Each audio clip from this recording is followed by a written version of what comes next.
자, 여러분 안녕하세요. 자, 오늘은 몇 페이지?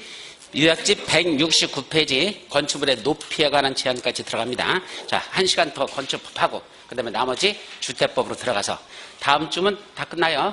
예, 그러면 이제 그동안 여러분들이 지금 공부할 때가 가장 효율적인 타임이에요. 왜냐면 오전에 수업하고 다시 오후에 다시 이거 지금 특강해서 다시 그거 한번 풀어보겠죠? 그러고 야간에 집에 가서 조금만 더 정리하는 거. 지금 그걸 그대로 실천하고 있다면 실력이 지금 급속도로 올라가는 단계에 와 있다고 볼 수 있어요. 근데 중요한 건 뭐다?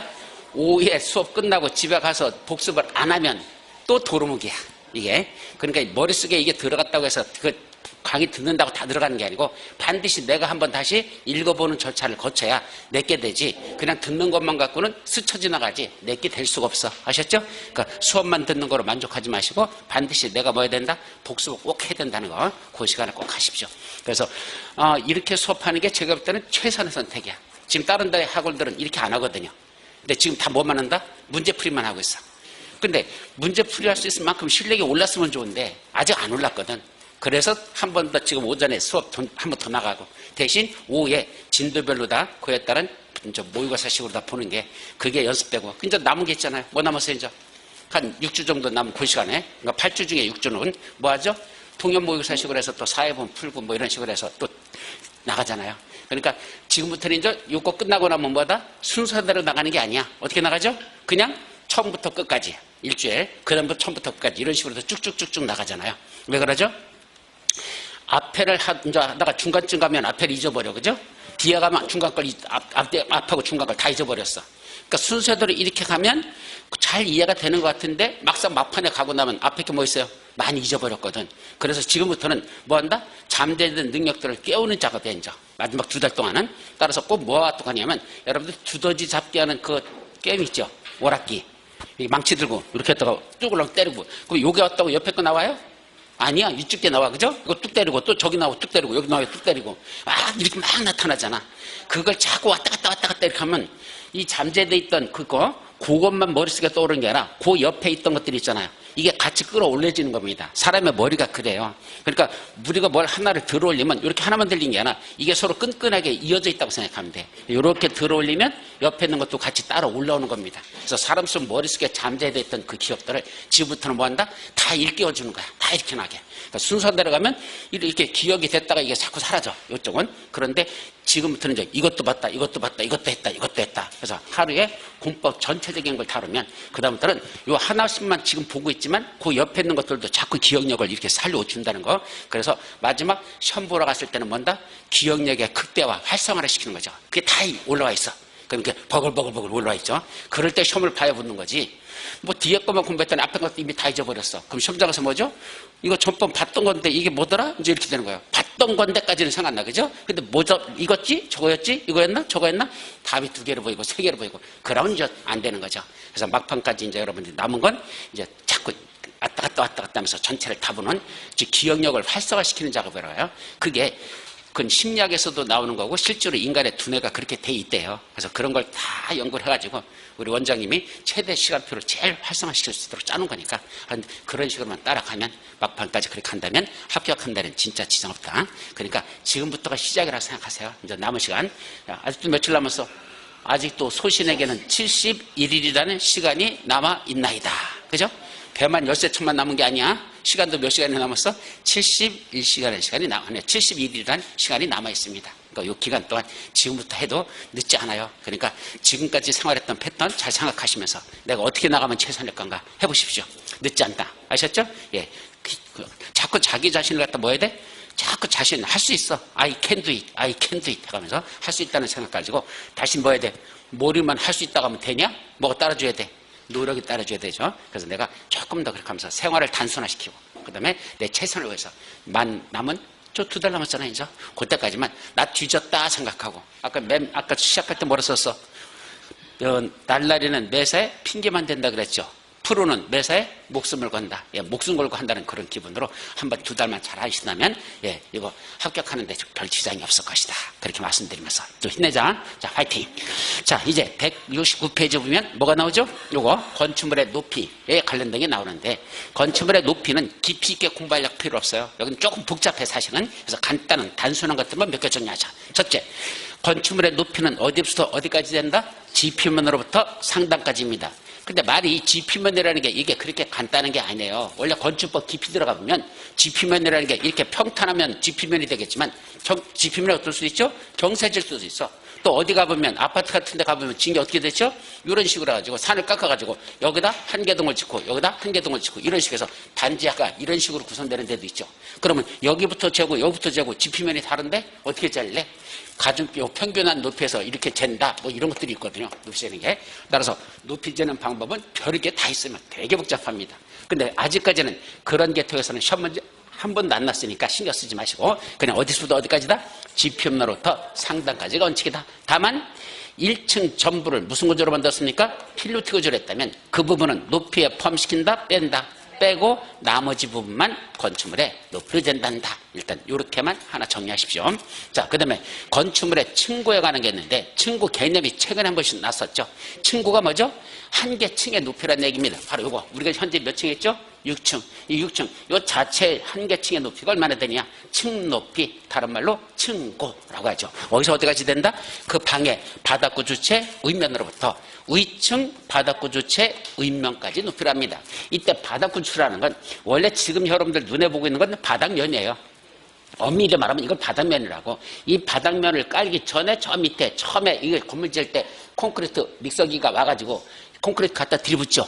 들이붓을 때 그 바닥에 처음에 만들어지는 거, 그 갱생 작업이라고 하는데 그걸 붙이는 작업. 붙였을 때 처음에 그 바닥, 고기를 바닥구 주체 윗면이라고 표현하는 게 원칙입니다. 그 위에다가 마감재가 처리되죠. 먼저 배관공사 다시 해서 물 같은 거 흘러가게 하고 그 다음에 그 위에다 다시 덮어버리고 그 다음에 이거 바닥에다가 이런 원목이라든지 아니면 이런 장판 같은 걸 깔아서 마감재 처리를 합니다. 그럼 마감재 처리된 저 위에를 뭐라 부른다? 바닥면. 요거는 바닥면이야. 그리고 그 밑에 콘크리트 들여봤던 건 바닥구 주체 윗면. 그럼 어디서 어디까지다? 그 바닥구 주체 윗면으로부터 위층에도 바닥구 주체 있죠? 그 윗면까지 이 한 개의 높이를 뭐라 부른다? 층고. 그렇게만 정리하고 문제는 층고 높이가 서로 다른 경우가 있어요. 어떻게 다룰 수 있죠? 여기 반자 높이라는 게 있는데 반자 높이는 이게 뭐라 부른다? 용어는 알아야 되겠죠? 이거 뭐라 부른다? 요거 천장. 그죠? 예, 앞으로는 천장이라고 하지 마세요. 예, 적어도 부동산 공법을 공부했으면 이걸 뭐라 부른다? 반자. 뭐라 부른다? 반자. 예, 집에서는 천장이라고 부르고 공법에서는 뭐라 부른다? 반자라 부릅니다. 그럼 반자 높이는 요 바닥면으로부터 바닥 구주체가 아니야. 현재 눈에 보이는 여기서부터 여기까지 재면 이걸 뭐라 한다? 반자 높이를 한다. 그 개념이에요. 자, 그런데 이 바닥 구주체 윗면이 어떻게 될 수 있다? 꼭 평탄할 수는 없어요. 어떻게 돼서 이렇게 된 데도 있어요. 처음에 콘크리트 들이분 바닥이 이렇게 들이봤다는 얘기입니다. 그래서 여기 위에는 바닥 위에는 이렇게 돼 있고 그러면 여기서부터 이렇게 재는 거하고 바닥 구체 윗면으로 잰다. 그럼 여기서부터 한 개 층인데 여기서부터 이렇게 재는 거 여기가 바닥 구체 윗면 여기서부터 위에까지 이렇게 재는 거하고 높이가 다르잖아요. 즉 바닥 구체 윗면이 서로 다른 경우도 있어. 하나의 건물 이 바닥 내에서. 그러면 어떻게 될까요? 요거는 가중평균한 높이. 높은 높이도 아니고 낮은 높이도 아니고 그거 뭐한 거? 가중평균한 높이로 된다라고 되어 있습니다. 이때 가중평균이란 말을 우리 옛날에 국토법에서 한번 했었는데 가중평균이란 말이 나왔었어. 가중평균하고 산술평균이라는 개념이 있거든요. 산술평균은 뭐죠? 두 개를 더해서 나누기 2 해버리면 산술평균. 그랬죠? 가중평균은 면적이 더 넓은 쪽에다 더 가중치를 주는 거. 그걸 요 면적이 더 넓어요? 요쪽 밑에가 면적이 더 넓어요? 밑에가 더 넓죠? 그러면 그 정중앙을 가로지르는 건 무슨 평균? 산술평균. 그 높이에 요 높이 차이에 2분의 1을 가로지는 건 무슨 평균? 산술평균. 그런데 가중평균하면 현재 있는 이 산술평균한 노란 선보다도 더 밑으로 내려가야 될까? 더 올라가야 될까? 가중평균의 개념을 안다면 그것만 알아만 알고 있는 거야. 자, 요게 더 길다고 했지. 이게 더 면적이 넓죠? 여기보다? 그럼 넓은 쪽에다 서 가중치를 줘라. 이게 가중평균이거든. 그럼 산술평균한 그 높이에서 밑으로 조금 더 내려갈 것이다. 아마 이렇게 내려갈 거다. 이게 더 넓으면 넓을수록 더 밑으로 많이 내려가. 아셨죠? 그래서 요 면 쪽이 넓은 쪽에다 더 가중치를 주는 거. 이걸 무슨 평균? 가중평균. 따라서 이렇게 서로 나를 때는 뭔다? 요 가중평균은 요 높이로 재지 산술평균은 그로 재는 게 아니다. 이 높이도 아니고 이 높이도 아니고 가중평균한 높이다. 아셨죠? 그렇게만 일단 기억하고 넘어가자. 자, 이제 다음 페이지. 그거 넘어가죠. 그래서 높이 산정에 관한 건 그런 개념들이 있는데 그거 정도만 정리하고 이제 다음 페이지에 뭐가 정해져?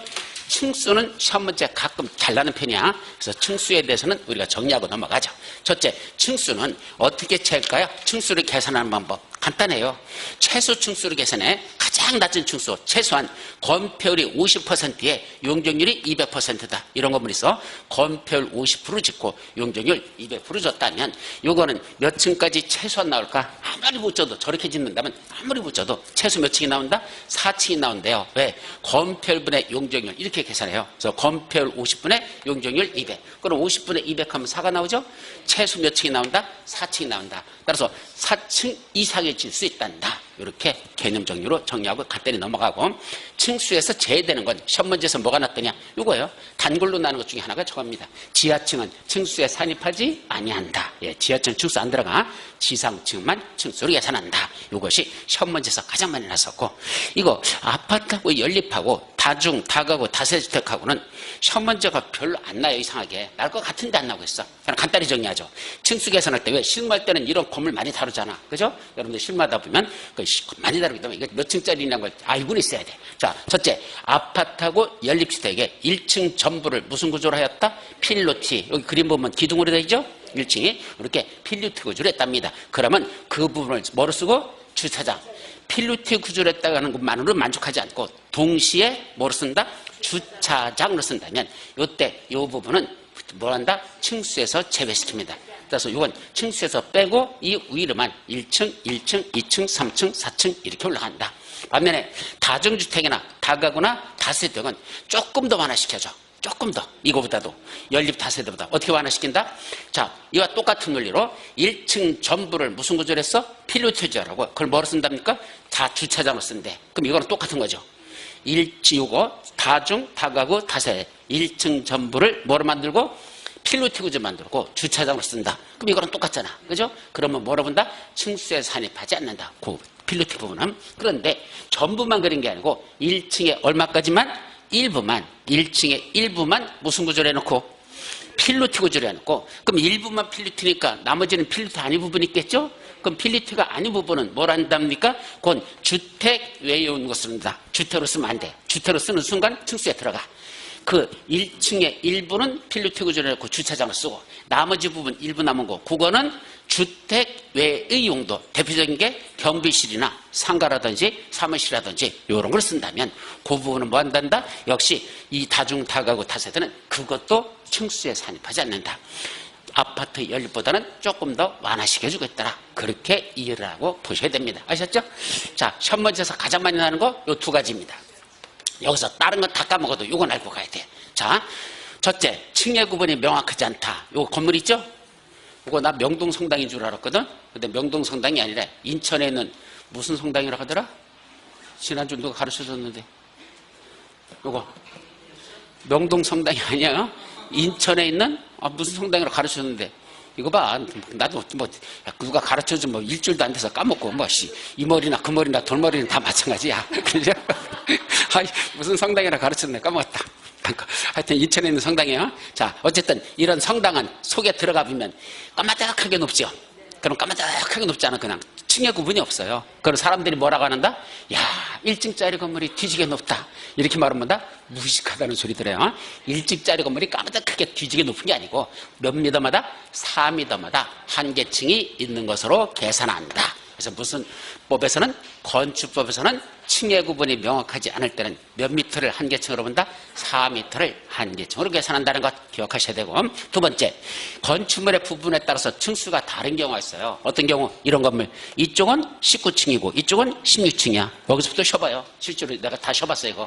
그랬더니 이쪽은 19층이 나오고 이쪽은 16층이 나와요. 그러면 동일한 하나의 건물이 같은 부분에서 층수가 다른 경우가 있죠. 이럴 수 있죠. 가장 많은 경우 뭔지 아십니까? 요거 최근에는 좀 규제를 덜 받는데 옛날에는 뭐가 있었냐면 이쪽이 남쪽이에요. 이쪽이 남쪽이야. 자, 이쪽이 무슨 쪽이죠? 이쪽이 북쪽이에요. 상식적으로 좀 이건 상식으로 알아도 돼. 첫 문제보다도. 그러면 옛날 거야. 앞에 이 뒤에 뭐가 있어요? 이제 도로가 있어요. 근데 이 도로로부터 이쪽 건너편이 있을 거 아니야. 그럼 이쪽에 북쪽에 있는데도 건물을 질 거 아닙니까? 그죠? 근데 요 도로 폭이 좁아. 그런데 이게 남쪽의 건물이 너무 높이 올라가면 올라갈수록 어느 쪽에 있는 거? 북쪽에 있는 건물의 밑에는 햇빛이 든다 안 든다? 안 들 수 있죠. 만약에 여기 햇빛이 여기 이렇게 떠 있어. 해가 이렇게 떠 있는데 해는 남쪽 쪽으로 기울어 있으니까 그죠? 남쪽에서는. 그러면 만약에 건물이 똑같이 이렇게 져버리면 어떻게 된다? 해가 요 끝에 걸려버려. 그죠? 그래서 어디까지밖에 안 비쳐? 여기까지밖에 안 와. 해가. 그럼 어디가? 요 밑에는 1년 내내 햇빛 구경 못할 수 있죠? 일주권이 침해된다는 얘기입니다. 그래서 어떻게 한단다? 여기까지 여기서 내려지면 여기 이제 걸리겠죠. 그죠? 그럼 여기서부터 이렇게 걸려서 이렇게 밑으로 내려가겠죠. 그죠? 아, 여기도 걸려야 되는데 조금 더 내려가자. 야, 하여튼 이렇게 해서 그래도 걸리네. 그죠? 이거 안 돼. 하여튼 그럼 이거 더 내려야 돼. 이쪽을 더 내리고 이렇게 져가지고 햇빛이 하여튼 이렇게 거쳐가지고 밑에 걸쳐서 햇빛이 볼 수 있도록. 그래서 이쪽으로 멀어질수록 남쪽으로 더 저쪽으로 갈수록 더 높게 져도 되고. 왜? 공간이 있으니까. 밑에 이쪽으로 갈수록 북쪽으로 갈수록 더 낮게 져야 이쪽에 햇빛이 볼 수 있으니까. 그러다 보니까 계단식으로 이런 식으로 이렇게 건물이 짓는 경우가 있더라. 그러다 보니까 층의 구분이 서로 같은 건물인데도 이쪽하고 이쪽하고 층이 다를 수가 있다. 그럴 때는 뭐로 본단다? 평균한 층수를 계산하죠? 예. 평균한 층수를 계산하죠? 아니에요? 어떻게 계산하는데? 그중 가장 많은 층수를 건축물의 층수로 본다. 그 중에 가장 많은 층수. 그럼 몇 층짜리야? 19층짜리지 평균한 층이 아니라는 얘기입니다. 아셨죠? 최저도 아니고 최고층을 그걸 이 건물의 층수로 본다. 아셨죠? 요까지도 시험 문제 아주 잘 나가는 거예요. 이 두 가지가 가장 시험 문제 잘 나요. 기본적인 내용으로서 꼭 기억해 두도록 합니다. 자, 이제 넘어가셔서 뭐가 나오죠? 여러분들 책에 보면 특별건축구역이 나옵니다. 그래서 특별건축구역은 나머지는 빼요. 가로구에서 건축물의 높이전, 일주내풀의 높이전. 그거는 일단 생략하고. 근데 특별건축구역이 작년에 시험 문제 났거든. 그래서 올해는 기본적인 것만 정리하고 넘어가도 되지 않을까 싶어요. 너무 깊이는 안 해도 될 것 같다. 첫째, 특별건축구역은 누가 지정합니까? 국장하고 시, 도사 두 사람이 지정합니다. 옛날에 뭐도 시험 문제 났느냐면 국장이 어디다가 지정할 수 있고 시도사가 지정한 지역이 달라요. 국장이 지정하는 지역 따로 있고 시도사가 지정하는 지역 따로 있고 그게 나눠져 있거든. 근데 그걸 구분해서 시험 문제 한 번 낸 그런 싸가지 없는 문제도 있어서 그래서 이 새끼가 지정하든 저 새끼가 지정하든 아무나 지정하면 되지. 왜 우리가 그걸 구분해서 우리가 애우고 있어야 돼. 그죠? 우리 뭐만 알으면 돼. 여기 특별건축구역이 지정됐구나라는 것만 알으면 되지. 국장이 지정하든지 시도사가 지정하든지 그게 우리하고 무슨 관계가 있다고. 그죠? 근데 그런 걸 구분해가지고 이게 맞냐 틀리냐 묻는 그런 싸가지 없는 문제는 좀 안 냈으면 좋겠다는 거고 한 번 났었어. 근데 중요한 건 뭐죠? 어디다가 지정할까? 지정할 수 없는 지역이 어딜까? 이겁니다. 어디는 지정할 수 없답니까? 네 군데. 개발제한구역, 접두구역, 보전산지, 자연공원. 이 네 군데는 개발하는 지역, 개발 못하게 하는 지역들. 개발 못하게 하는 지역은 지정할 수 없다. 그렇게 정리해요. 개발 못하는 지역. 그래서 머리점만 떠서 어떻게 한다 그랬죠? 개접보자. 어렵잖아요. 개접보자. 개의 접근을 막아보자. 저 사나운 개새끼가 날 물려고 달려들어가죠? 그럼 저 새끼가 나한테 달려드는 걸 어떻게 보면 막을 수 있을까? 그걸 개의 접근을 막아보자. 개접보자. 이렇게 오세요. 자, 근데 어디는 군사기지 및 군사시설 보고요. 여러분들이 군사기지 및 군사시설 보고요. 어디 가보신 적 있어요? 저쪽에 어디 쪽? 파주. 저쪽에 그다음에 저 위에 어디야? 적성면 뭐 그쪽 뒤쪽이다. 파주. 그다음에 더 올라가서 연천. 하여튼 그런 쪽. 어디요? 전방 지역. 그 전방에 가까운 지역 가보면 군사기지들이 한두 개가 아니야. 여기서 무슨 군부대 뭐 이렇게 있잖아. 그리고 또 산 능선에 뭐 있어? 또 산 능선에 참호 파놨어요. 참호. 그리고 파놓고 또 뭐도 많고 지뢰 매설한 데도 공간이 많고 전방일수록 그런 거 쫙 깔아놨잖아. 그런 지역은 다 뭐로 지정돼 있다? 군사기지 및 군사시설 보구로 돼 있습니다. 상당히 많아요 사실은. 자, 그런 지역은 옛날에는 특별건축으로 지정할 수 없었어요. 근데 문재인 정권 들어서가지고 그걸 풀어줬어요. 저 북한하고 이렇게 좀 가까워지면서 그러면서 그거 굳이 그렇게 규제 심하게 하지 말자. 그래서 풀어가지고 어디도 군사기지 및 군사시설 보구역도 뭐로 할 수 있는데 특별건축구역으로 지정할 수는 있는데 함부로 지정해서는 안 되고 그건 누구랑 관련되니까 국방시설과 관련된 거니까 국방부 장관과 미리 사전에 뭐 할 것? 협의를 하고 국방부 장관도 거기는 그냥 특별건축을 지정해도 괜찮겠는데요? 라고 협의가 되면 그 다음에 뭐 할 수 있다? 거기다도 지정할 수 있다라는 요게 바뀐 내용이라는 거 그것만 기억하죠. 자, 또 특별건축 중 지정해달라고 지정을 뭐 할 수도 있어? 제한하는 경우도 있어요. 누가?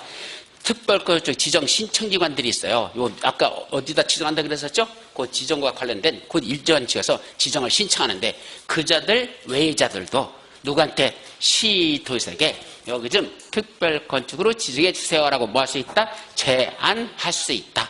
그때 이 제안할 때 제일 중요한 게 뭐다? 동의서를 받아오래요. 시도사에게 제안하기 전에 다음에 해당하는 자의 서면 동의를 받으랍니다. 얼마 받죠? 결론 대상 토지 면적 얼마? 3분의 2 이상에 되는 대상 토지 면적의 3분의 2입니다. 그런데 국구유지가 있다면 그 국구유지 관리청에 재산관리청에 역시 동의도 받아야 됩니다. 그러니까 둘로 나누었다는 얘기야.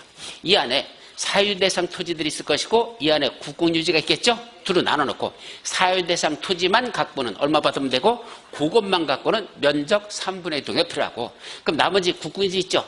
그거는 그 대상 면적에 포함시키잖아. 전체 면적에 포함시키는 게 아니고 사유대상 토지들만 가지고 그거에 3분의 1상의 동의를 받고 동시에 누구도 받아야 된다? 국공유지 재산관리청에 여기는 동의도 받아야 된다. 그러니까 따로따로 받으라는 얘기야. 그래서 사유대상 토지는 3분의 2, 국공유지 대상 토지는 전부 다라는 뜻이야. 그 동의를 받으면 그래서 제한할 수 있다. 그게 핵심 정의. 자, 이제 내려가서 지정하면 어떤 효과가 있죠? 국토법에 따른 도시군관리계 결정이 있는 것으로 본다. 우리 도시군관리계 결정할 수 있는 게 몇 가지가 있었는데 5가지. 뭐뭐 있었죠? 용기도 정지 있었잖아. 그 중에 뭐만 빼고? 용자만 빼고 나머지 기도 정지 있었죠? 예, 그것들은 다 뭐한 것으로 본다? 따로 도시군 관리로 수립하지 않아도 뭐한 거로 본다? 그 도시군 관리의 결정이 있는 거로 본대요. 자, 여기 기반시설 설치하려고 그래. 그럼 기반시설 설치하려면 무슨 계획으로 수립해야 돼? 도시군 관리를 해야 되잖아. 근데 여기에 뭐가 지정되면? 특별건축구역이 지정되면 이 안에서 기반시설을 설치하기 위한 도시군 관리가 따로 수립해야 돼? 안 해도 돼? 안 해도 그거 수립된 것으로 본다. 그렇게 하자는 얘기입니다. 단 용도지역 지정 변경은 어떻게 될까? 안 돼요. 용도지역, 용도지구, 용도구역 지정 변경은 뭘 해야 돼? 별도로 도시군관리로 수립해서 지정해야 되지.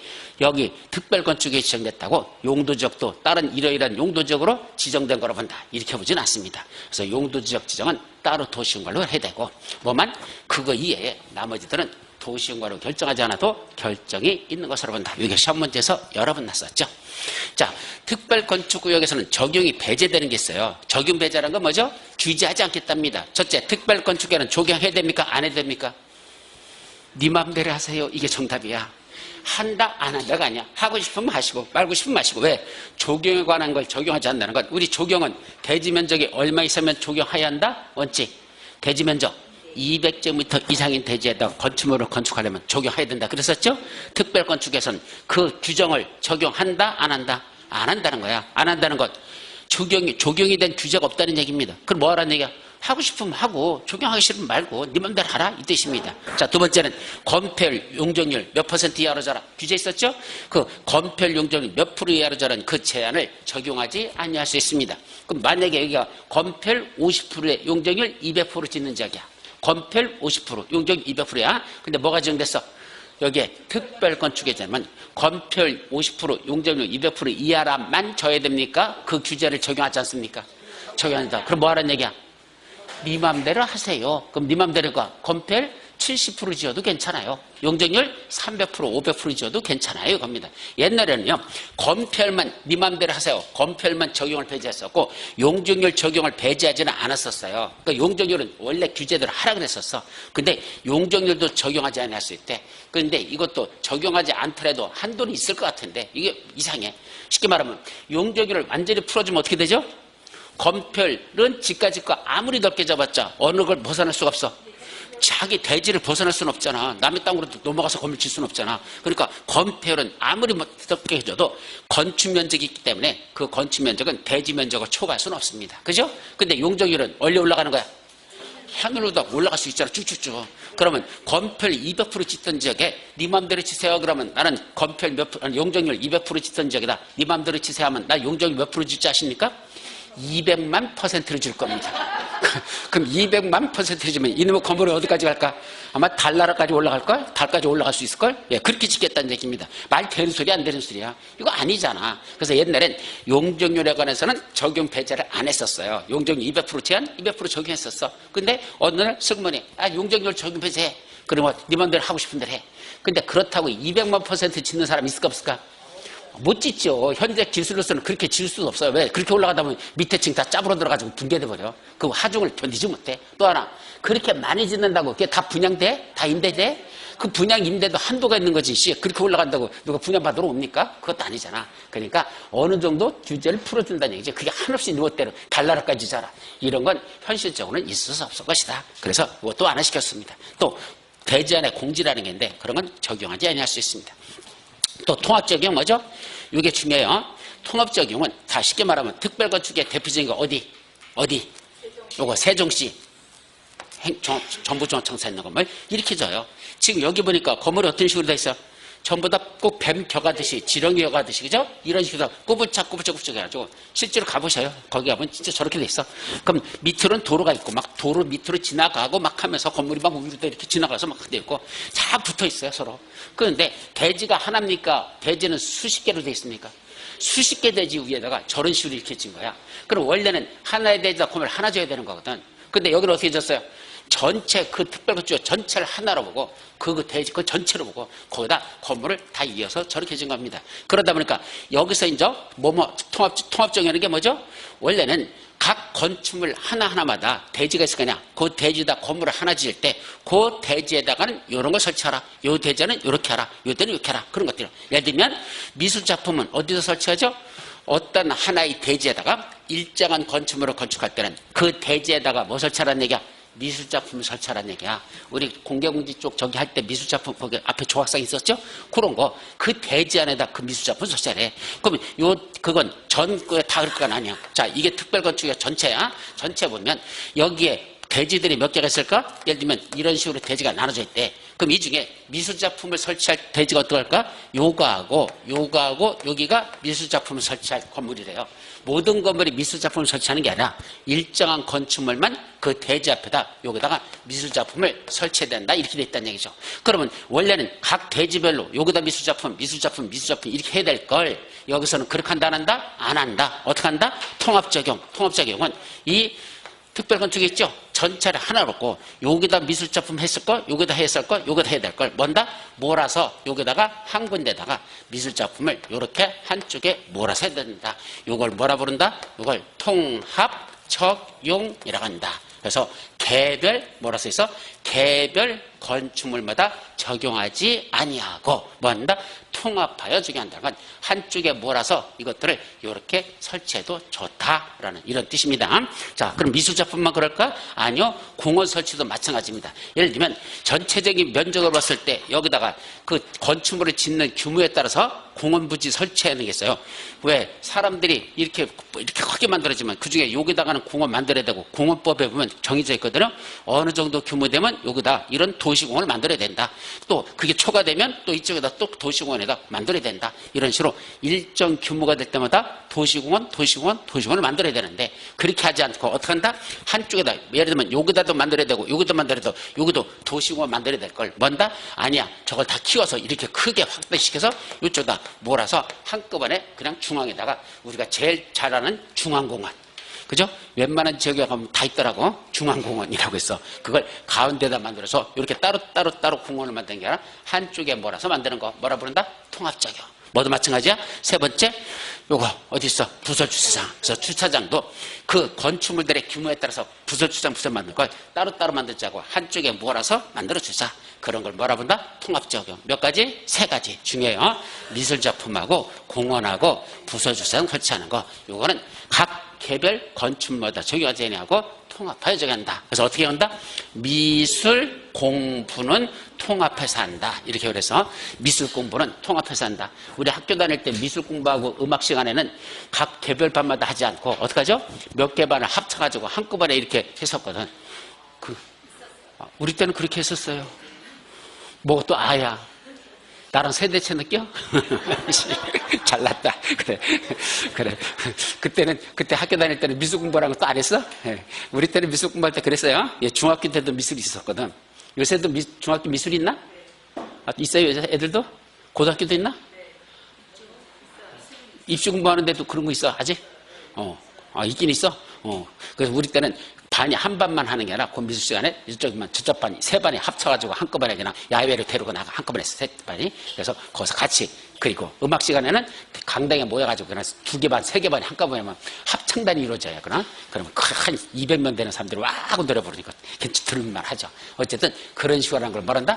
그걸 통합적용을 하죠. 그래서 미술 공부는 뭐 한다? 통합해서 한다. 이렇게 암기해 주시기 바랍니다. 아셨죠?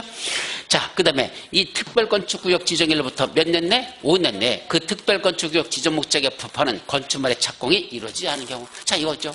자, 특별건축구역 왜 지정했죠? 뭐 지으려고? 정부 쪽 쳐서 건물 지으려고. 특별건축 지정했던 거잖아. 근데 지정해놓고 그로부터 몇 년 내? 5년 내에 뭐 하잖아? 정부 조합청소 건물 착공하지 않는데 하나면 뭐 한단다? 그 지정된 구역 뭐 할 수 있다? 해제할 수 있다. 그럴 때는 해제할 수 있어. 몇 년 내 공사에 착공하지 않을 때? 5년에 착공에 건축물의 착공이 이루어지지 않을 때 해제할 수 있다. 여기까지가 뭐 하는 거? 특별 건축구역에 관한 건 요 정도만 정리하도록 하죠.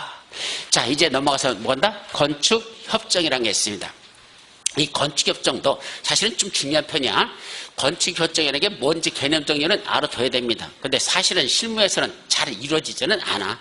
괜찮은 내용인데 이러려면 두 필지의 땅 또는 세 필지 땅 그 주인들끼리 서로 합의가 잘 돼야 되는데 쉽지는 않아요. 땅 주인들이 그렇게 뭐 개방적이지 못해. 그래서 사실은 잘 안 돼. 그러나 알아는 두자. 첫째, 특별건축구역은 어떻게 하는 거죠?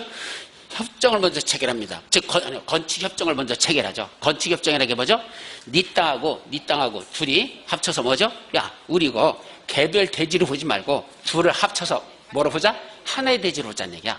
그러면 각 대지마다 건축물을 건축하는 게 아니라 합쳐서 하나의 대지를 보니까 합쳐서 하나의 대지로 거기다 같이 건물을 짓자는 얘기야. 그래가지고 그 건물을 사유수익 하다가 일정 시점이 지나면 뭐자? 다시 원점으로 돌아가서 네 땅은 네 땅 갖고 내 땅은 내 땅대로 어떤 건물 부시고 원래대로 돌리자. 가장 좋은 방법은 뭔데? 이분이 저 땅을 사거나 저분이 이 땅을 사버리고 그죠? 지가 혼자 하면 될 건데 그렇게 안 하고 이 필지를 통합하지 않겠다는 얘기야.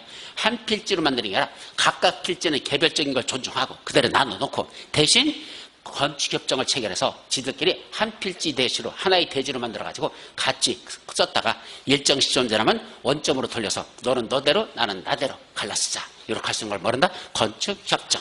누가 체결할 수 있죠? 토지 소유자 등 그랬습니다. 이때 토지 소유자 등에는 몇 명 있다? 3명 있습니다. 토지 소유자, 지상권자, 이해관자. 토지 또는 건축물 소유자야. 토지 또는 건축물의 소유자, 그 위에 지상권자, 이해관계자. 이 세 사람들 토지 소유자 등이라고 부르고 이 토지 소유자 등이 지들끼리 뭘 체결해서 건축협정을 체결합니다. 어떻게 체결하죠? 전원의 합의라는 게 핵심입니다. 한 사람에도 반대하면 못하는 거야. 자, 할래? 그러자. 할래? 그러자. 할래? 할 때. 그래서 요 네 사람이 자기들끼리 건축협정을 체결합니다. 거기 누가 있다면 지상권자도 포함된다가 시험 문제 났었어요. 그래서 지상권자도 건축협정 체결 대상자가 된다는 것 났었고 그 자들의 전원의 합의를 받아서 누구한테? 시도사 시장운수구청장이 건축협정 인가권자입니다. 그 인가권자한테 뭐 받을 것?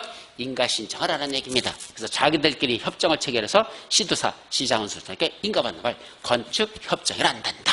그까지. 그때 문제는 둘 이상의 토지를 소유한 자가 몇 사람이다? 한 사람이다. 무슨 말이에요?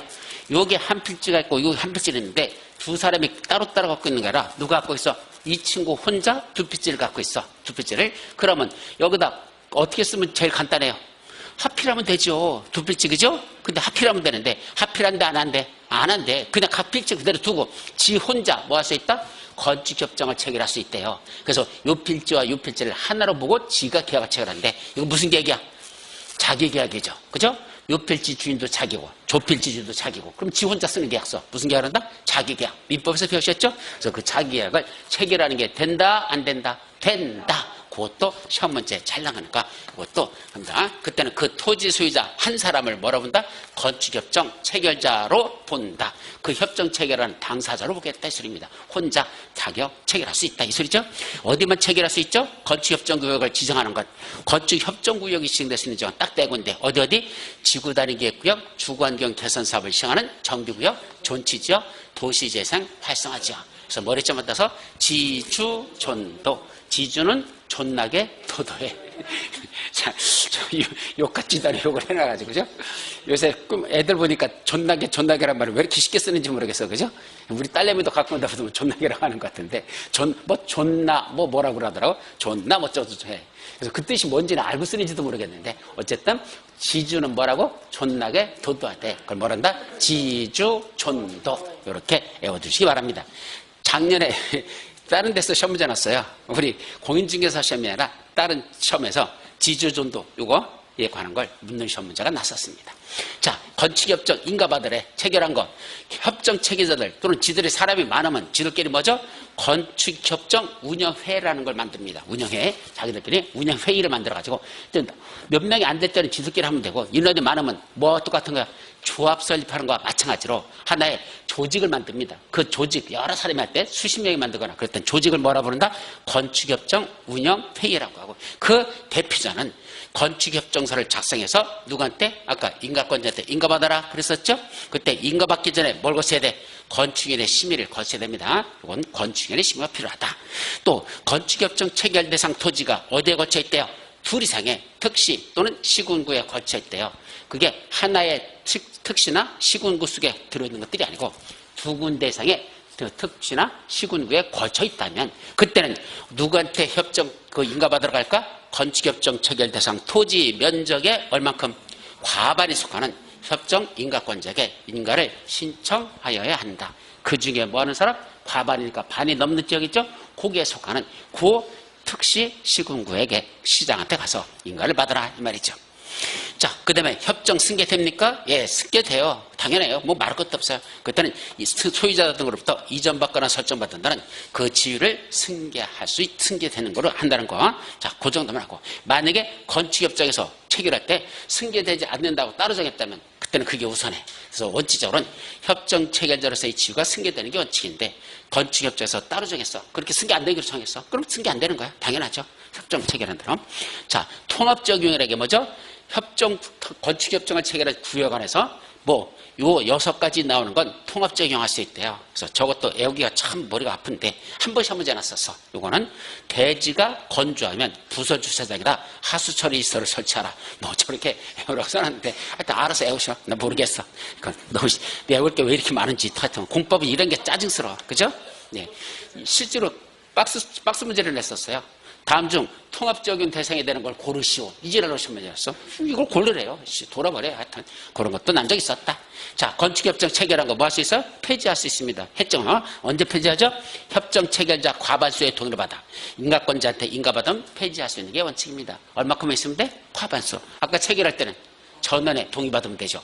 저 폐지할 때는 과반수만 오케이 하면 폐지할 수 있다. 이것이 조심하시기 바랍니다. 그래서 과반수 동의받고 다시 폐지 인가 또 받아야 됩니다. 폐지 인가 받아라. 자, 여기까지. 다만 특례를 적용해서 착공신고했다. 아까 특례라는 건 이런 것들 통합적용 대상이 되는 거 있죠. 이 통합적용 대상이 원래 특례 대상들이야. 이런 걸 적용해서 통합했다면 그때는 착공신고는요. 착공신고한 날부터 몇 년? 20년이 지나야 폐지 인가를 신청할 수 있더라. 그래서 예를 들면 건물이 이런 식으로 졌을 때 이런 식으로 이렇게 해서 졌다면 아까 여기 있는 거 이렇게 특례야. 이런 특례 규정을 적용해서 건물을 지었다면 특례 적용인 건축물은 최소한 몇 년 지난다? 20년 지나야 건축협정을 폐지를 신청할 수 있다. 뭐 이런 것들이 있습니다. 자, 요거하고 비슷한 게 또 뭐 있죠? 마지막 결합건축이라는 게 있습니다. 근데 결합건축은요, 한마디로 말하면 뭐란다? 용적률 거래자.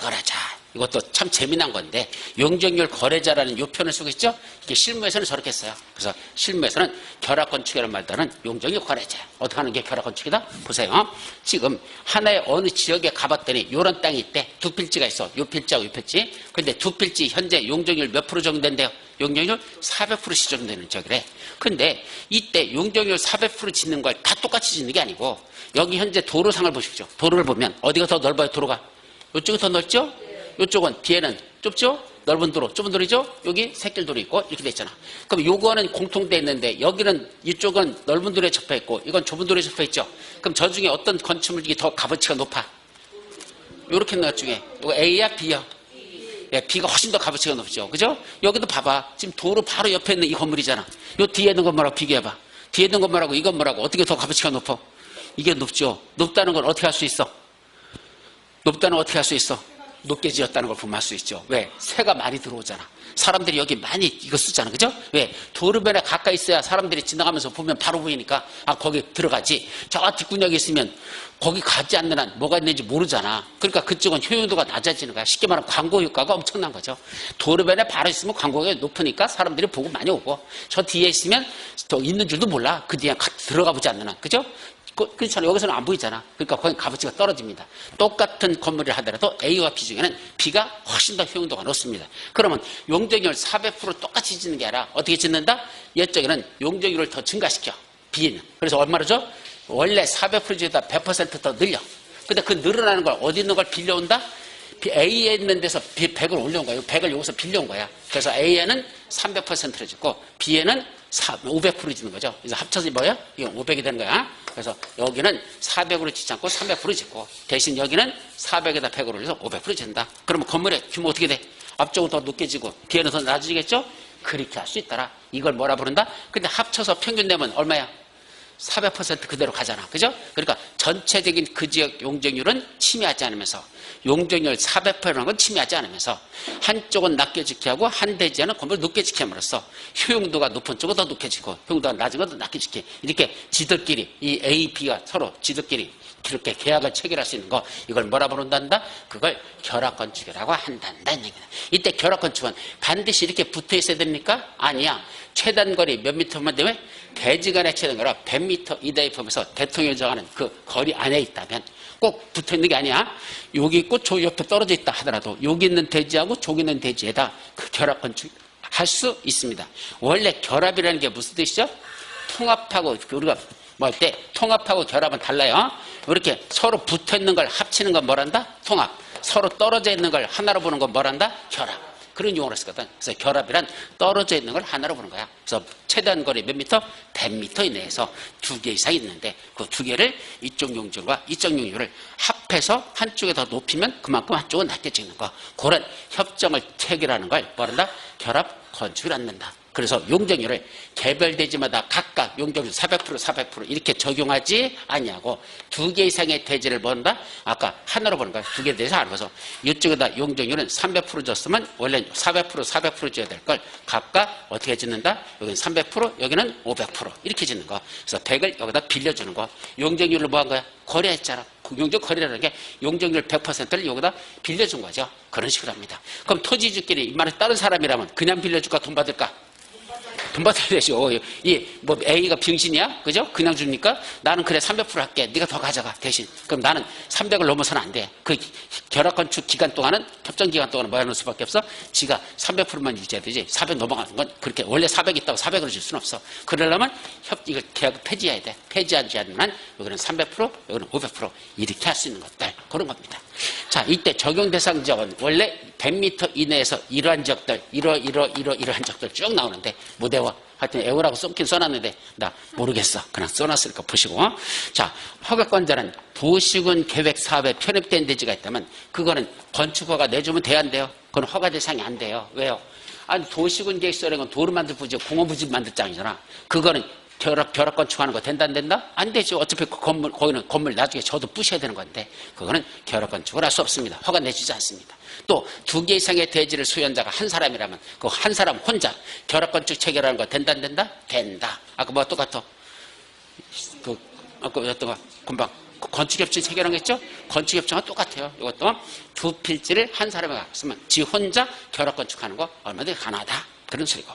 자, 결합건축을 하려면 뭐 받는다? 허가 받습니다. 그래서 허가권자는 건축 허가 전에 또 뭐 거쳐야 되고 건축의 심의를 거쳐야 됩니다. 다만 거기에 원래 결합건축으로 조정되어 적용되는 대지별 용적률이 해당 대지에 적용되는 도시계획조례 용적률에 얼마? 100분의 20을 초과하더라.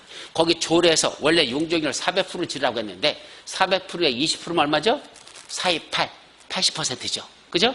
그러면 400% 지어야 되는데 아까 용적률 400%를 몇 프로 짓기로 했어? 500%. 그럼 20% 초과했죠. 400%에 20%면 얼마다? 4, 2, 80%. 그럼 80%까지는 20%야. 근데 80%까지라 지금 몇 프로 더 올려주는 거야? 400에서 500이니까 100% 더 늘어났죠. 그럼 20% 초과해서 그렇게 하죠? 그때는 건축인의 심의만 거쳐서는 안 되고 모두 같이 거쳐라?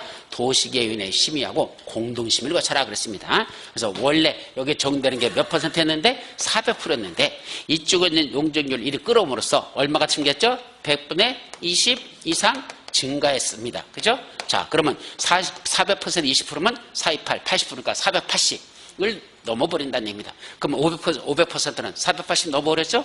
그럼 많이 변경하는 거니까 많이 증가시키는 거니까 그때는 건축인의 심의 거치지 말고 모두 거쳐라? 도시계획의 심의도 같이 그런 얘기입니다. 만약에 결합건축 대상 대지가 둘 이상의 특시 또는 시군구에 거쳐 있다면 역시 어디? 토지 면적에 얼마? 과반이 속하는 허가권자한테 허가를 신청하라. 아까 건축협정하고 같은 소리죠? 그좀하고. 근데 이때 결합건축은 적어도 협정기간은 얼마로 했을까? 최소 30년을 하는 게 원칙입니다. 요거 기억하세요. 우리가 건물이 어느 정도 써가지고 낡아 빠져서 이제 철거할 때가 됐다 그러면 몇 년 정도 지나면 철거할 대상으로 보는 거야? 30년으로 보는 거야. 10년만 지나면 노후분양가 진행된다. 우리 법 전체적인 취지가 그래요. 건물이 10년 지났죠? 노후분양화가 이제 진행되는 시점이다. 30년 됐다? 이제 수명이 다 됐다. 우리 재건축하는 게 몇 년 지나면 재건축할 수 있는지 아십니까? 법적으로? 재건축. 예, 법적으로 30년이에요. 그래서 재건축은 법적으로 30년이 지나면 재건축할 수 있습니다. 다만 재건축하려면 뭐부터 들어가죠? 원래 안전진단. 근데 안전진단 가봤더니 아직도 30년 깠다고 없대. 왜? 처음에 너무 잘 전화가지고 그죠? 튼튼하게 전화가지고 아직도 30년 깠다고 없대. 돼 안 돼? 그게 안 되는 거야 지금. 재건축을 통과를 못하는 거야. 그러니까 질 때 처음부터 좀 비실비실하게 전화 써야 되는데. 그죠? 그래서 한 30년 되면 그냥 무너지기 일부 직전까지 가야 되는데. 그 말도 안 되는 소리지만 하여튼 우리나라는 30년 지나면 다 할 수 있도록. 근데 말도 안 돼. 원래 콘크리트 건물의 수명이 몇 년인지 아십니까? 100년이에요 100년. 원래 콘크리트 수명이 평균 100년을 잡거든. 근데 우리나라는 몇 년만 지나면 부시지 못해서 안달이 나버려. 예, 30년만 지나면 부시지 못해서 안달이 나버려. 왜 부시려고 하는 거예요 그거? 수명 다 됐으니까 부시는 거죠? 아니에요. 돈 벌려고 그러는 거죠. 돈 되니까. 부시고 재건축해봐 돈 되잖아. 그럼 프리미엄이 팍팍 올라가잖아. 그러니까 그냥 부시고선 하려고 하는 거지. 사실은 건물 제대로 지면요. 콘크리트 건물 같은 건 100년 동안은 까딱없답니다. 그게 현실인데 우리나라는 못 부셔서 안달이라서 그렇죠. 그래서 법적으로는 부셔야 될 시점 되는 건 철거하는 건 몇 년이다? 30년을 기준으로 하는 겁니다. 재건축도 30년은 그래서 하는 겁니다. 아셨죠? 그래서 이것도 결합건축 유지기간은 원칙적으로 몇 년 한다? 30년 이상을 하라. 다 그런 게 다 같은 맥락에서 그렇게 맞는 거야. 자, 어차피 철거해야 되는 대상이 된다. 그런데 뭐 하는 게 있죠? 그 밑에 보면 요거 폐지할 때 이게 중요해요. 그때는 중간에라도 폐지할 수는 있고 30년 지나서 폐지할 수 있지만 원래 폐지한다면 어떻게 하면 되죠? 결합건축협정 체결자 전원이 동의해야 됩니다. 아까 건축협정은 과반수만 오케이 하면 일단 인가받고 폐지할 수 있었죠. 결합건축은 안 돼. 폐지하려면 뭐 돼? 전원이 오케이 됩니다. 통해서 허가권자한테 그때는 다시 허가받는다? 신고만 하면 된다. 결합건축은 허가받고 하는 건데 폐지하는 건 신고만 하면 됩니다. 왜요? 전원이 동의했잖아. 과반수만 갖고 했다면 아마 다시 허가받았어야 될 거야. 그런데 전원이 동의해가지고 폐지하는 거니까 그때는 뭐만 하면 된다? 간단하게 신고만 하세요 라고 됐습니다. 아셨죠? 그래서 그거는 여러분들이 잘 기억해 두시기 바랍니다. 마지막 게 중요해. 협정 유지기간 몇 년? 30년 이상을 하되 만약에 중간이라도 더 이쪽 있던 거 봐봐. 여기 용적률 얼마나 줬던 거? 500% 줬던 거. 그죠? 그럼 대지에도 500% 줬었어. 이렇게. 500% 줬어. 그 중에 100%를 깎아내서 이거 철거해버렸어. 위에만. 그래서 목표를 다시 환원시켜서 원래 지가 져야 될 400%다 환원시켰죠? 그러면 중간이라 하더라도 그땐 몇 년이 안 됐어도 30년이 안 됐어도 그래도 중간에라도 이 결합 건축한 걸 뭐 할 수 있다? 협정 체결한 걸 폐지할 수는 있습니다. 중간에라도. 그러나 그런 게 아니라면 원칙적으로 몇 년 지내야 된다? 3년 이상 지내야 되고, 폐지하려면 전원의 동의가 필요하다는, 전원의 합의가 필요하다는 거, 그걸 기억해서 동의받아가지고 허가받는다? 신고만 하면 된다. 신고만 해라. 이건 중요한 거니까 기억해 두도록 합니다. 아시겠죠? 자, 이제 더 끝나가. 넘어가. 이제 뭐가 나오죠? 건축위원회하고 이행강제 뭐 이제 두 가지 남았는데, 건축위원회 관한 것 우리 한번 책 간단히 볼래요? 건축위원회 관한 건 몇 페이지냐면 177페이지. 최근에 시험 문제 났던 건 28회하고 32회 때 작년에도 났는데, 제일 먼저 나는 건 뭐만 났냐면 건축위원회에다가 건축분쟁 조정신청 들어갈 수 있는 사람들이 누구누구만 건축분쟁을 신청할 수 있느냐, 이겁니다. 그게 제일 중요합니다. 이거는 동그라미로 3개로 이렇게 표시하고 암기하십시오. 3개야. 첫째는 누가 있다? 건축 관계자들이 있습니다. 누가 있다? 건축 관계자. 두 번째는 인근 주민. 이렇게 그리세요. 거기 있는 대로 써 있는 대로 외우려면 머릿속에 잘 안 들어가. 제가 볼 때는 이게 최선이야. 인근 주민. 세 번째 누가 있죠? 관계 전문 기술자. 관계 전문 기술자라고 있습니다.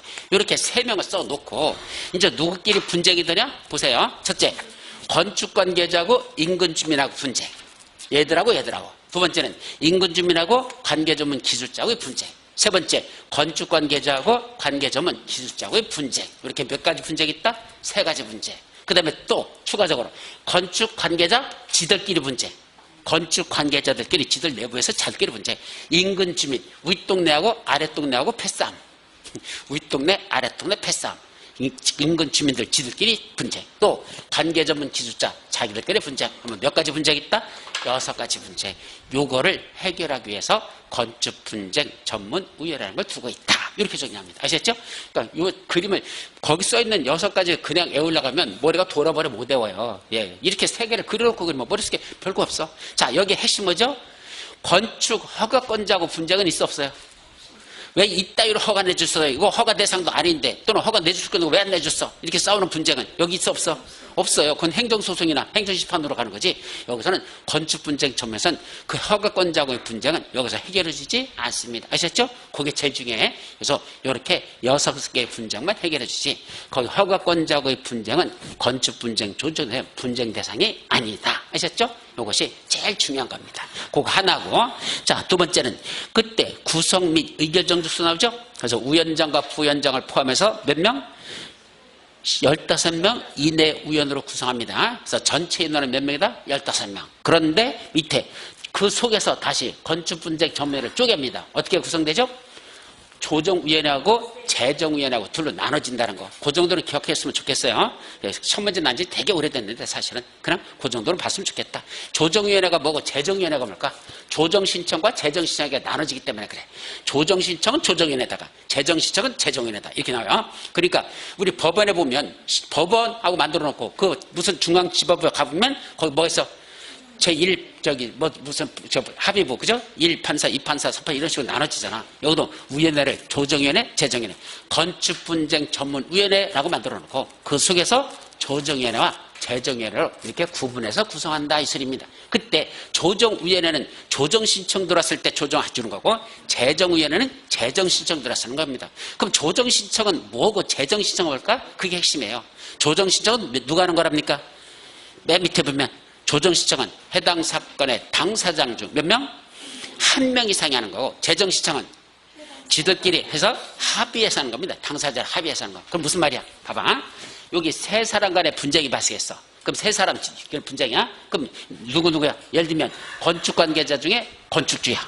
요건 누구죠? 인근주민, 옆집. 그죠? 저 사람은 누구죠? 여기 건축구조기술사. 그러면 이분은 건축주, 이분은 인근주민, 그 옆집. 그 다음에 이분은 건축구조기술사. 이렇게 3사람 간에 같은 복합적인 셋이 분쟁이 발생했어. 그럼 이 3사람 간에 분쟁 조정을 하는 거, 조정신청 들어가는 거, 재정신청 들어가는 건 어떻게 하는 거다? 이 셋 중에 어느 한 명이, 그죠? 지금 혼자 올라갔어. 이것 좀 해결해 주세요. 나머지 2사람 안 들어왔어. 그럴 때는 무슨 신청을 한다? 조정신청. 반면에 3사람이 같이 올라왔어. 그때 뭘 한다? 재정신청. 이렇게 얘기합니다. 그럼 조정신청 들었을 때하고 재정신청 들었을 때 핵심은 뭐냐? 자, 혼자 올랐다는 건 지들 셋이 합의가 잘 되고 있다는 거야? 안 되고 있다는 거야? 지들끼리 말이 안 통한다는 얘기죠? 그러니까 한쪽만 웃을 거냐. 그럼 지들끼리는 지금 마음에 앙심을 품고 있다, 안 품고 있다? 앙심을 품고 있다. 자칫하면 부딪혔다 뭐 한다? 칼부림 난다는 얘기입니다. 그냥 싸움이 아니야. 뭐가 난다고? 칼부림 난다는 얘기입니다. 급하다는 얘기입니다. 따라서 조정신청 들었을 때는 지들 간의 분쟁이 심각하기 때문에 시간을 오래 끌으면 안 돼. 빨리빨리 해결해 주는 게 최선이야. 그래서 조정신청 들었을 때는 신속성이 생명입니다. 재정신청은 3명이 같이 올라왔죠? 그럼 셋이 같이 올라온다는 건 세 사람 간에 어느 정도 말이 통한다는 얘기고, 더 중요한 건 누구를 믿는다는 얘기야. 3명이 같이 와서 이 건축분쟁 전문위원회를 믿겠다는 얘기야. 그래서 같이 왔잖아. 그럼 이때는 같이 왔을 때는 조금 시간이 걸려도 괜찮아. 왜? 지들 셋이 아직 그렇게 심각한 건 아니니까. 그럴 때는 뭐 한단다? 정확성이 생명이라는 얘기입니다. 시간이 조금 더 걸리더라도 정확하게 얘기를 해줘. 따라서 조정신청 돌았을 때는 당사자 간에 어느 한 명만 올라온 거니까 지들끼리 분쟁이 심하니까 빨리빨리 해결해줘야 칼부림이 나지 않는다. 그런 뜻으로 새기면 되고, 재정신청이 들어오는 건 저는 지들끼리 합의해서 같이 올랐으니까, 이거는 나를 믿고 왔으니까, 분쟁조정위원회를 믿고 왔죠? 그러니까 판사가 내리는 것과 똑같이 할 만큼 정확하게 이 사람들에게 불만 없도록 정확하게 하는 게 그게 생명이라는 얘기입니다. 그래서 신속성과 정확성이 바로 조정위원회, 재정위원회 성격이다라 이 뜻입니다. 이게 머릿속에 들어있어야 돼. 그래야 그 다음부터 말귀를 알아들어. 첫째, 그럼 조정위원회는 신속하게 해야 되니까 몇 명이면 될까요? 그 다음 어디에 나오죠? 177페이지 중간에 3번에 나와. 조정은 몇 명의 의원으로 구성한다? 3명의 의원으로 구성합니다. 재정은 재정에는 5명으로 삽니다. 그러니까 빨리빨리 해결하니까 빨리 3명이 모여가지고 거기서 하고, 5명 하는 건 더 사람이 많을수록 신중하게 결정할 수 있잖아. 그죠? 그러니까 정확성을 기르려면 5명이 모여라. 이게 조정위원회, 재정위원회 구분이라는 뜻이고, 그럼 조정신청 들어가면 며칠 내 끝내야 되고, 재정신청 며칠 내는데 다음 페이지 어디 있죠? 178페이지 맨 위에 조정신청 받으면 며칠 내야 되고 60일, 재정신청 들어오면 120일 따버립니다. 기간이. 그래서 60일은 빨리빨리 끝내라는 게 60일이고, 정확하게 하기 위해서는 시간이 걸리더라도 120일 해라. 아셨습니까? 이게 머릿속에 들어있어야 그게 구분이 되고 이해가 되지. 그 말귀를 못 알아들으면 왜 이지랄로 만들어놨는지 못 알아들으면 이건 무대불에 여기는 지금 숫자들이 헷갈려요. 거기까지. 그 밑에 조정의 효력은 뭐죠? 조정 신청 들어가는 재정신청서 며칠 내? 15일 내에 그 제시, 이제 사람들 제시에 조정, 재정 나온 결과를 자, 보세요. 이렇게 우리가 해드리려고 하는데 마음에 드세요? 그래서 제시했어. 그럼 며칠 내? 그로부터 15일 이내에 수락 여부를 조정해서 알려줘야 됩니다. 그래서 조정이 됐어. 그러죠? 라고 했어. 그럼 무슨 요령이 있다? 그게 중요해. 결론적으로. 그래서 재판상 화해와 동일한 효력을 가진다. 재판상 화해라는 거 민법 시간에 배우셨어요? 안 배우셔? 안 배워? 안 나와?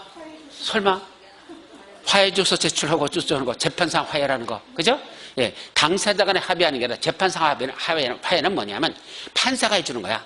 판사가 원고 피고 있잖아. 둘을 불러요. 불러다 놓고, 자, 내가 볼 때는 너희들 말을 양쪽을 다 진지하게 들어봤는데 이거 법적으로 따지지 말고 이렇게 됐을 때는 내가 볼 때는 이렇게 하는 게 최선인 것 같은데 어때? 이렇게 제시하는 거 마음에 들어? 너도 마음에 들어? 그래, 도장 찍어. 판사가 재판에 판결 내리기 전에 먼저 불러다 놓고 조정을 신청해서 거기서 이렇게 하자고 했으면 그렇게 둘이 합의해가지고 도장 찍게 하는 걸 뭐란다? 재판상 화해입니다. 그럼 이 재판상 화해는 얼마나 똑같죠?